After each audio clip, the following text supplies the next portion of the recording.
총선 호소문. 이제 국민이 문재인 대통령을 지켜야 할 때입니다. 지금으로부터 3년 전 대한민국은 박근혜의 국정농단과 사드로 느닷없는 전쟁 위기와 경제 위기에 처하고 말았습니다. 당시 취임식도 치르지 못하고 급히 국정에 임하였던 문재인 대통령은 탁월한 외교력으로 미국과 중국은 물론 북한까지 설득해 전쟁을 막을 수 있었고 평창올림픽까지 성공리에 마무리함으로써 경제위기까지도 무사히 넘길 수 있었습니다. 그러나 일본의 경제부흥을 위해 한반도 전쟁만을 기다렸던 일본은 한반도의 평화가 정착되자 갑작스런 수출 규제로 대한민국의 경제를 지배하겠다며 그 음흉한 야욕을 드러냈습니다.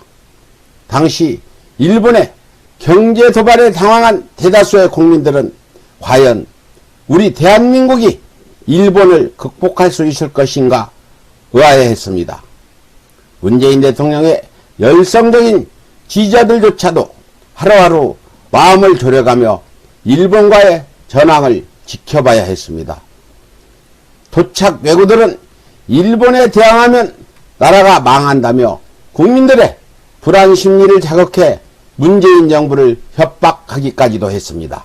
동시에 일본의 극우 정치가들은 수출 규제로 대한민국의 경제를 무너뜨림으로써 일본에 대항하는 문재인 대통령을 탄핵시키겠다는 망언도 서슴지 않았습니다. 하지만 문재인 대통령은 경제, 외교 등 모든 것이 열악한 환경 속에서도 탁월한 리더십으로 토착 내구의 위협을 극복하고 국민의 역량을 끌어모아 마침내 수출 규제 품목의 국산화와 국민들의 불매운동으로 결국 일본의 경제 침략을 분시하고 대한민국은 경제 독립국임을 세계 만방에 당당히 천명할 수 있었습니다.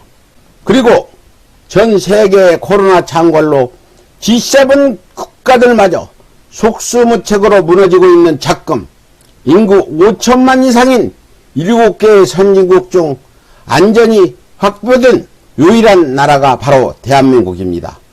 뿐만 아니라 문재인 대통령의 탁월한 리더십으로 일찍이 방역에 성공한 대한민국은 코로나로 도탄에 빠진 전 세계의 유일한 구원자이자 희망이 되어 명실상부한 세계 리더로 부상할 수 있었습니다.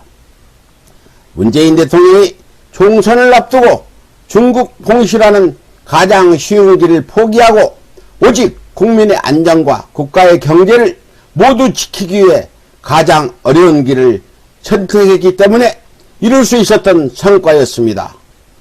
그러나 자금, 권력에 눈이먼 토착 왜구들은 문재인 대통령 탄핵을 내걸고 총선에 임하고 있습니다.